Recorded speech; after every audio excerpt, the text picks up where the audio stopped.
Ustazah rindukan. Apa kabarnya hari ini? Semoga selalu dalam lindungan Allah Subhanahu wa taala. Oke, pada video sebelumnya Ustazah telah menerangkan mengenai keteladanan Nabi Yusuf alaihissalam. Pada kesempatan kali ini Ustazah akan sedikit bercerita mengenai keteladanan Nabi Syuaib alaihissalam. Oke, sebelum kita lanjut ke materi, marilah kita buka dengan bacaan basmalah terlebih dahulu. Bismillahirrahmanirrahim. Semoga dengan membacanya basmalah kita semua dipermudah untuk mempelajari materi pada kali ini. Oke, Ustazah akan bercerita mengenai kisah keteladanan Nabi Syuaib alaihissalam. Nabi Syuaib alaihissalam tinggal bersama kaum Madian yang tinggal di sebuah daerah bernama Ma'an, ya, di pinggir negeri Syam. Kemudian mereka terdiri dari orang-orang kafir, tidak mengenal Tuhan yang Maha Esa. Mereka menyembah kepada Aikah. Apa itu Aikah? Yaitu sebidang padang pasir yang ditumbuhi beberapa pohon dan tanaman-tanaman. Cara hidup dan istiadat mereka sangat jauh dari ajaran agama Islam. Kemungkaran, kemaksiatan, dan tipu menipu dalam pergaulan merupakan perbuatan yang dilakukan setiap hari oleh kaum Madian. Kecurangan dan pengkhianatan dalam hubungan dagang seperti pemalsuan timbang, kecurangan dalam takaran dan timbangan sudah menjadi ciri yang sudah biasa dengan diri mereka. Maka diutuslah Nabi Syuaib alaihissalam, seorang nabi dari golongan mereka sendiri. Nabi Syuaib alaihissalam mengajak mereka meninggalkan persembahan kepada Aikah yang tidak memberikan manfaat sama sekali untuk mereka. Nabi Syuaib alaihissalam menyuruh kaumnya menyembah Allah Subhanahu wa taala, pencipta langit dan bumi, termasuk sebidang tanah yang mereka puja sebagai Tuhan mereka.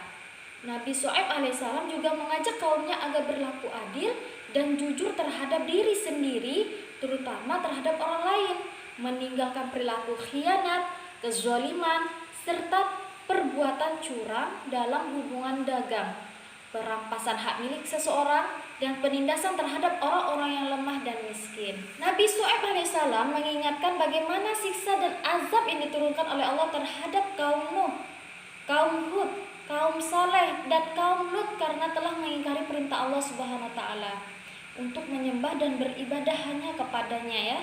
Akan tetapi umatnya tidak mendengarkan nasihat dan ajakan Nabi Syuaib alaihissalam. Sampai kemudian Nabi Syuaib alaihissalam memohon kepada Allah agar menurunkan azab kepada kaum Madian untuk menjadi ibrah dan peringatan bagi generasi-generasi yang akan mendatang. Allah berkenan menerima permohonan dan doa Nabi Syuaib alaihissalam. Maka diturunkanlah hawa udara yang sangat panas dan mengeringkan kerongkongan yang tidak dapat dihilangkan dengan air sekalipun dan membakar kulit mereka. Dalam keadaan sedang bingung, penduduk Madian panik berlari ke sana kemari. Namun, apa yang terjadi? Mencari perlindungan dan terpanasnya matahari yang membakar kulit mereka dan rasa dahaga karena keringnya kerongkongan. Tiba-tiba terlihat di atas kepala mereka gumpalan awan hitam yang tebal. Mereka berpikir ingin berteduh di bawah gumpalan awan tebal tersebut. Lalu berlarilah mereka di bawah awan hitam itu, seraya berdesak-desak dan berjejal-jejal. Jatuhlah ke atas kepala mereka. Apa yang jatuh? Bukan air, diiringi oleh suara petir dan gemuruh ledakan dahsyat. Sementara bumi di bawah mereka bergoyang dengan kuatnya, menjadikan mereka berjatuhan, tertimbun satu di bawah yang lain, dan melayangkanlah jiwa mereka dengan serta-merta. Sesungguhnya Nabi Syuaib alaihissalam merasa sangat sedih atas kejadian yang telah menimpa kaumnya dan berkata kepada para pengikutnya yang telah beriman, "Aku telah sampaikan kepada mereka risalah Allah, menasehati dan mengajak mereka agar meninggalkan perbuatan-perbuatan mungkar.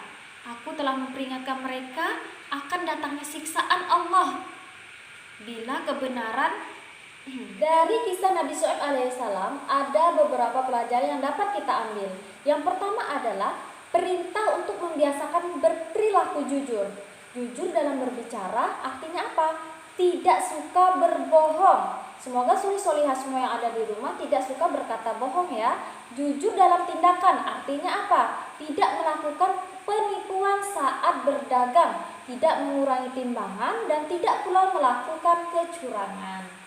Oke, pelajaran yang kedua yang dapat kita ambil yaitu berlaku adil kepada setiap orang. Yang ketiga, larangan melakukan penindasan kepada orang-orang yang lemah dan miskin. Jangan karena kita mempunyai kekuasaan, lantas kita akan menindas orang-orang yang lemah dan miskin. Nauzubillah min dzalik. Semoga soli-soli ustazah yang ada di rumah semuanya dapat mengambil pelajaran dari cerita ustazah pada kali ini. Oke, ustazah akhiri video kali ini. Kita tutup dengan bacaan hamdalah. Alhamdulillahi rabbil alamin. Doa penutup majelis. Subhanakallahumma wa bihamdika asyhadu an la ilaha illa anta astaghfiruka wa atubu ilaik. Ustazah akhiri. Assalamualaikum warahmatullahi wabarakatuh.